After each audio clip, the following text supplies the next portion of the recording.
Hello అందరికీ day 1 breakfast lunch dinner.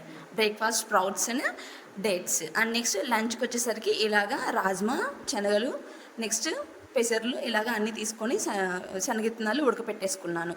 ఓకేనా, ఇలాగా లంచ్ అనేది రెడీ అయిపోయింది. అందులో పన్నీర్ టిక్కా యాడ్ చేసుకున్నాను, కొద్దిగా స్నాక్స్ అనేవి యాడ్ చేసుకున్నాను. నెక్స్ట్ ఒక గ్లాస్ మజ్జిగ తీసుకున్నాను. లంచ్ అనేది అయిపోయింది. అండ్ నెక్స్ట్ వచ్చేసి డిన్నర్కి వచ్చేసి పాలకూర కొబ్బరి పాలు వేసేసి నేను చేశానండి. చాలా అంటే చాలా టేస్టీగా ఉంటుంది. నార్మల్ రైస్తో చేసుకోవచ్చు, బాస్మతి రైస్తో చేసుకోవచ్చు.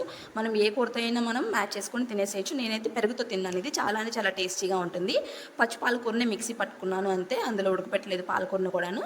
ఈ మిక్సీలో మనం గిన్నెలో వేసిన తర్వాత అది పచ్చి వాసన పోయేంత వరకు ఉడికించుకుంటే సరిపోతుంది. టేస్ట్కి తగ్గట్టు ఉప్పు, నెక్స్ట్ కొన్ని మసాలా దినుసులు వేసుకుంటే మనకి డిన్నర్ అనేది రెడీ అయిపోతుంది. సో మీకు నచ్చితే డే 2 కోసం వెయిట్ చేయండి. Thank you. వీడియో కనుక నచ్చితే please like, share and subscribe to my channel. Thank you.